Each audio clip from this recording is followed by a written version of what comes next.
Last but not least, there's money available because the cost of making and the risk of innovation is huge. So for those people that are into this business, traditionally have opportunity to access funds to do the right things. All of these are fueling this industry in a pace that is remarkably very fast.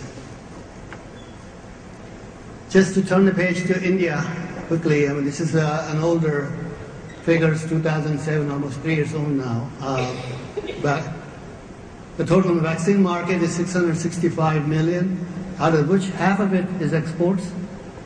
Believe it or not, Indian vaccine manufacturers today export to 130 countries in the world. We are one of the major suppliers of pediatric childhood vaccines in the developing world. Both private and public, you can see the numbers, 120, 180 million. And the estimates are we're going to grow about 20% every year. And that's true, it's happening. In some cases, more than 20%. Needless to say, again, not very surprising. Why? Large birth cohort, almost 25 million newborns every year. Demand for combination vaccines are high because, again, the cost and also compliance. Demand for new generation, like pentavalent, because you can give one shot that can protect 5 diseases.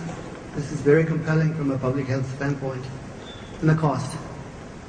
So some of these are driving that 20% growth. All right, now to ask some serious questions. So how do we create the access to vaccines that we don't have in India and other parts of the developing world equitably so that they're cost effective? How can Big Pharma create affordable access to new products? How can they make a valid investment case with all this investment in the research and development, cost of developing and clinical trials, all of that? How can Indian manufacturers gain access to these new products and technologies which we needed? It is actually immoral, unethical to have a vaccine that's available out there in the US 15 years before it came to India or some parts of Asia where it could have helped millions of children. So how do you, as a whole, as a community in the healthcare and the vaccine industry, how can we make this better? How can Indian manufacturing manage the risks of increasing costs, dedicated facilities, investments, regulatory, all of those? The common challenge is, how can we both remain competitive to serve the world needs? How can we both manage research risks and the investment that is not so apparent? Does it have to be either or can it be both? There are several models that are available.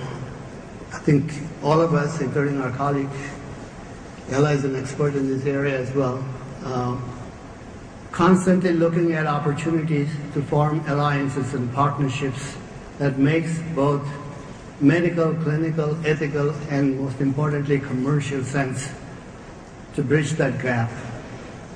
At BE, we have one of the examples of Japanese encephalitis vaccine.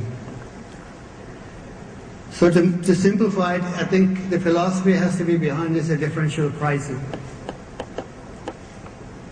And my own philosophical statement there is thinking big and taking a leap of faith. Just to walk you through the partnership, what we've done, bring one of the important vaccines. Japanese encephalitis is a disease endemic to many countries in Asia, endemic to 10 states in India, and 40% of the population lives in those 10 states. Every year, 50,000 people are affected by it, and rough estimates are 10,000 people die from this disease. Intercell is a company based in Austria. They have developed this vaccine and got it licensed in the US and Europe as a traveler's vaccine for people traveling from those parts to this India and other regions where this endemic. 2009, we were able to partner with them, have a strategic collaboration to access this technology, bring this product, develop, and from the start at BE. And then we transferred the technology successfully from 2009. Currently, we completed phase 3. We're finishing up completed phase 2, and then we are in the process of completing phase 3. We hope to bring this product to the Indian population in 2011. So this particular product, when all adjusted, it should address the needs of about 11 million people population in this endemic region. Every year, a number of people are affected by this without this vaccine. So here is a model where Intercell has developed it for their own business objective of creating a travelers vaccine, where they really don't have commercial aspirations of bringing that particular vaccine directly to the endemic markets because it's not cost effective. So we were able to find a partner in India, has been to be BE, combine together the forces. We take the technology from them, we create a new vaccine based on that technology, very specific to the endemic population here. And then pricing that meets the requirements of this population rather than the price of the Intercell product, which is very high. So just a model to give you that there are many models that are available out there that people are being evaluated now. I think that in the near future, this gap is going to be coming shorter and shorter for the good of everybody. Some of the other partnerships we have, besides Intercell, we work with Merck, a pneumococcal vaccine, to supply to worldwide markets. We are partnered with the Netherlands Vaccines Institute for HIP and the supply of polio vaccine. Emergent is a US company again. We are the local distributor for the anthrax bioterrorism product, and we continue to work with other companies. So there's a lot of innovation with respect to business practices is also happening both from a commercial reasons as well as public health reasons. So typically when MNCs in the US or Europe, what are they looking for when they partner?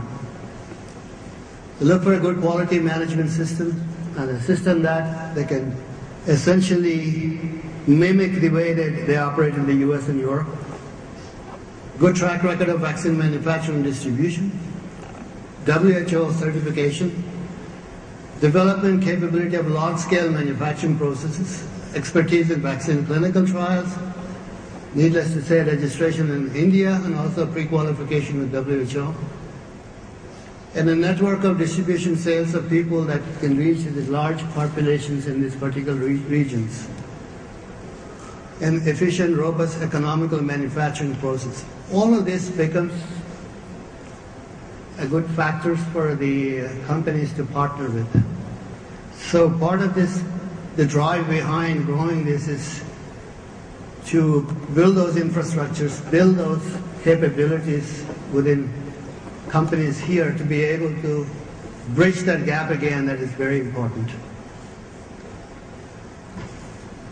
So what is some of the key trends? I don't know if I can call it a trend with one company there. Maybe after a couple more, we can call this as a trend, right? So most everybody knows Sanofi acquired Shanta, and then Merck, and all the big five are called the big five vaccine manufacturers in the world. My personal belief is all of these companies would need a partner in this part of the world.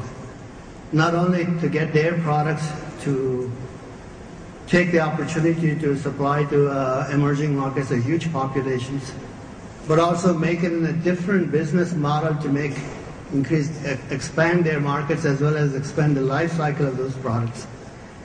Besides the vaccines they already have, they have infrastructure to bring in newer vaccines. So having a partner in this particular region, India, China, you name it, in the Asian countries, it becomes inevitable, in my opinion. So with that,